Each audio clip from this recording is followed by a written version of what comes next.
A very good evening to you, ladies and gentlemen, and a warm welcome to The Point. My name is Anthony. You're watching Smart24 TV, and we drive your business. Thank you so much for choosing Smart24 TV. Remember to be part of the conversation on The Point. You can do so through our social media, that is on Twitter at Smart24 TV now, by following us and give us. You can give us a comment on the show. You can also follow us on our YouTube live stream at Smart24 TV Live for that feedback to come through. Now, today we are discussing a very, very pertinent topic on which many Ugandans' heads have not yet been able to be wrapped around this. Government last week was, of course, grappling with the explanation of what seemed to be the World Bank's withdrawal of new loans to the government of Uganda following Uganda's assent over the Anti-Homosexuality Act 2023. Now, in May, the President of Uganda, His Excellency Yoweri Kaguta Museveni, assented to the Anti-Homosexuality Act 2023, and this, of course, among other things, includes punishing people who could engage in aggravated homosexuality or people who actually report such cases. Now, the country has been faced with a lot of criticism, and this has come with sanctions from, for example, the President of the United States, President Joe Biden, and just a few days ago, the World Bank followed suit. And last week, the World Bank came out and issued a pronunciation that they will not be releasing new loans to Uganda if they hold on to the Anti-Homosexuality Act. Currently, looking at what World Bank is funding, at least over 22 national and 4 regional projects are funded by World Bank, and these projects are worth over $5.4 billion US. They also have programs like education programs that have been funded by World Bank before. Now, to discuss this and more, first of all, what it is and what it means and the impact is none other than Honorable Dennis Nyangwesho, who is the Member of Parliament representing Samia Bugwe Central in Ugandan Parliament. You're most welcome, Honorable Dennis, to the show. Yeah, thank you, my brother. Thank you for inviting me on Smart TV. You're welcome. Now, Honorable, first of all, could you throw us some light on what the World Bank is doing? Because, as I can say right now, the panic is quite high, not only amongst Ugandans, but amongst our neighbors and a couple of other people who are actually about to follow. For example, I've heard of Ghana and Kenya. They were almost on the way to signing these laws, but because of what is happening right now, they are holding back. Could you tell us what exactly is going on? Yeah, thank you. Yeah, we received the unfortunate notice from the World Bank last week that they would be suspending further approval of loans to Uganda, and the reasons were that the passing into law of the anti-homosexuality bill. It is true that the World Bank is and continues to be a partner to Uganda, and they have supported and helped this country a lot in the path to socio-economic transformation. And definitely that pronouncement is not good for Uganda as a country and its citizens. However, we must face the reality and do a reality check on ourselves. Fortunately, the World Bank has given us a notice well ahead of time, because what the Ugandans, what our viewers must know, is that the pronouncement about stopping to issue new loans to Uganda is going to be effective in the next financial year of 2024-2025. The current loans that have been approved by the World Bank to Uganda for this particular financial year 2023-24 are going to continue. Therefore, in terms of cash flow to Uganda, we are not going to have a lot of a deficit because the money that was projected to come through the budget, through budget support and through project support is going to continue to flow for this financial year to support the budget.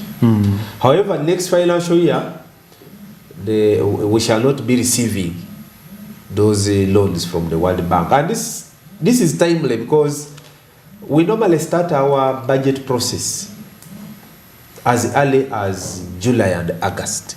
By September, we are having budget conferences, and by October, we are having the first budget call circular to communicate government priorities. So the fact that this pronouncement has come up early enough as we prepare for the background to the budget of 2024-25, that means we are going to be more realistic, more frugal, while allocating resources for the next financial year, aware that the resource envelope has reduced. However, what is important for our viewers to note is that the World Bank has been funding Uganda through project support, not the budget support, because there is a difference. Budget support is where we get money and mix it with our revenue collections by URA, and then we spend it according to your priorities. We have not been receiving such support from the World Bank. Only sometime back during the COVID, that's when we received the World Bank supporting Uganda through budget support. Mainly their support has been coming through project support. They have supported us as a country to improve our infrastructure, road construction, construction of health centers, especially upgrade from health center 2 to 3, health center 3 to general hospital, to health center 4, and even health center 4s to hospitals. They have supported us in the education sector, building of secondary schools, building of primary schools. They have really supported us because, remember, the ministry approved a policy of at least a primary school per parish, a secondary school per sub-county, a health center 3 per sub-county, and at least a health center 4 per constituency or a county. And we had gaps. And these gaps have been filled through support from the World Bank coming directly to support this project. So we are definitely going to be affected, especially in the next coming years. And also it is important to note that the pronouncement of the World Bank impacts on other funders. We don't know how they will react, because funding by the World Bank is a confidence of the World Bank to that country, and therefore other funders also feel comfortable to deal with a country that is being supported by the World Bank. It means that the minimum standards have already been taken care of. So when the World Bank withdraws, so we have a lot of answers to give to other development partners. That's the biggest challenge. And should they follow There's so many questions and less answers from us. Yeah, so as we need to get back and make peace, make ourselves clear with the World Bank, such that other partners also don't start doubting us in terms of the areas that have been queried by the World Bank, especially human rights approach and so forth. So we need to really, and I don't know, I know it's not a matter of discussion for today, but there has been a big challenge, misinterpretation of this law which Parliament passed, because some people think we have dehumanized homosexuality, and once one is identified, no one declares that's exactly as homosexual. The question, you are finished, you are hanged in Uganda, and it's not the case. That's exactly what probably the whole international community is misunderstanding. You were part of the parliament that passed this law. Was it a bad idea, or are people actually taking it further than it actually is? I want to thank His Excellency the President, who came in the midst when we were about to pass this law and guided that, wait a minute, homosexuality is a bad act. But there are those ones who are victims of homosexuality. And there are those ones also who have been promoting homosexuality, but they would want to come back. There is need for amnesty in the law. So let us improve on the proposed law to provide for amnesty and also provide for the victims of homosexuality. And that's what exactly we did. The law mainly outlaws promotion of homosexuality. But once you come to Uganda and you're homosexual, you are here for a holiday, you're a tourist to this country, no one is going to arrest you. No one is going to arrest you. Yeah. You are only going to get in trouble with the law if you are promoting homosexuality, renting premises to promote homosexuality, because homosexuality is a sexual act between two people, which cannot be conducted in public. So we cannot know who a homosexual is and who is not a homosexual. We shall only know them by their actions through promotion, and that's where we come to protect our country, our culture, our dignity, our children, through putting stringent punishment to those who promote and spoil our children. So this has been misunderstood by, not actually misunderstood, it has been misrepresented by our partners. I don't know why government has slept. Government should have done more to explain the effect and impact of this law, what this law means. Otherwise, as it is, it has been depicted that in Uganda, once you are identified as a homosexual, you are hanged, you are given a death sentence, and that's not true. But that's a discussion for another day. And they have misinterpreted this law. They are coming on to use the misinterpretation to now deny us the support they have been giving us as partners, and that's very unfortunate. Yes. Honorable, concerning this law, World Bank is not the only institution, like you mentioned, that could be pulling out. A couple of other donors and probably investors and people who have been supporting us have also shown signs that they could be exiting anytime soon. In your own view, what do you think this Anti-Homosexuality Act probably could have been handled much better for us not to have such consequences? Because like you mentioned, for example, you're saying government didn't do much of the explaining to these partners, and probably the Western world is pushing this whole misrepresented image of the act into the entire sphere. But what do you think should have been done better in as far as this law or this act is concerned? Should the punishments be, should they have been less stricter? Because I'm seeing a death penalty, for example, which is also condemned by the international community by this act, and is saying if you are convicted, you could be a potential a death penalty criminal. So could there have been better measures to the law? No, I doubt there could have been better measures to the law, the severity of the sentences. I doubt, because you should know that death sentence has not appeared in our laws for the first time.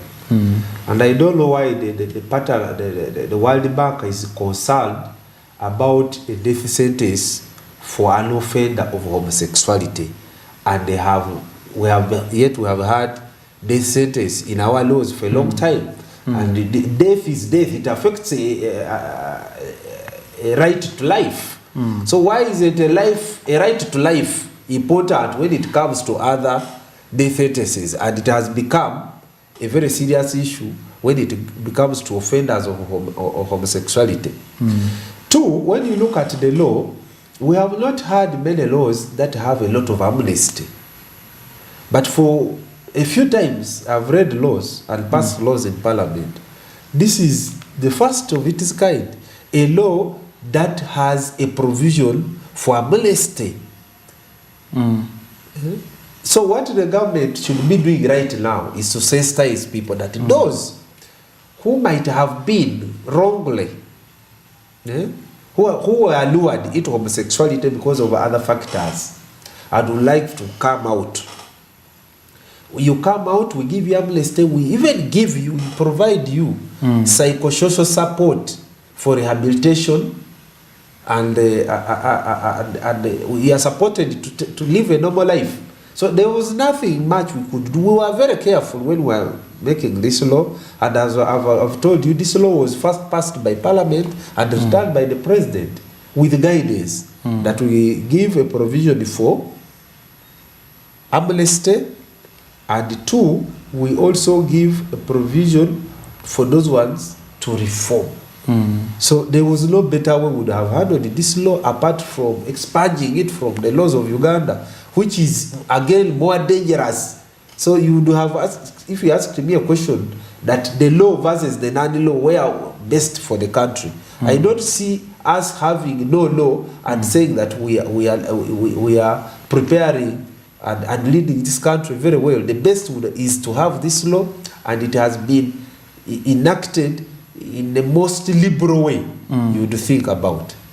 Yeah, that's all I can say. Well, now, Honorable Dennis, when we look at the projects, for example, the World Bank has been able to fund this new imposition could affect, for example, the 543 billion shillings loan for the industrial transformation and employment project, 1.8 trillion shillings loan that you had actually vied for funding the Greater Kampala Metropolitan Area project, the 1.6 trillion loan for refurbishing Kampala-Kasese meter gauge integrated transport infrastructure and services. A couple of projects could be affected by this law. And we being overconfident when we say, for example, with the president saying, with or without loans, we shall prosper? Yeah, I have loved the president's confidence, because as a leader, that's what you can give to the country. The most of the loans you have mentioned there, we had the most eminent one, which was even before Parliament, to support the development of Kampala Metropolitan. So that is going to affect us, because we have to rethink and get to the drawing board, because we were already almost on the takeoff stage on this project, and then we have to get back to the drawing board. However, some of the projects you have talked about, they were still at conceptualization. We can still rethink and see how can we go about them. But most importantly, the president's letter or the president's response is a call to Ugandans, especially those ones with the responsibility, that we need to rethink. Even as members of Parliament, we have seen areas where we can still do without and develop, because I don't think as a country we must direct the country into constant borrowing. We must have a stop. And the World Bank is now helping us to rethink for our self-sustainability. Otherwise, we had become so comfortable that with any budgeting process, you talk about revenue, what internal revenue collections will be, and what the external financing will be.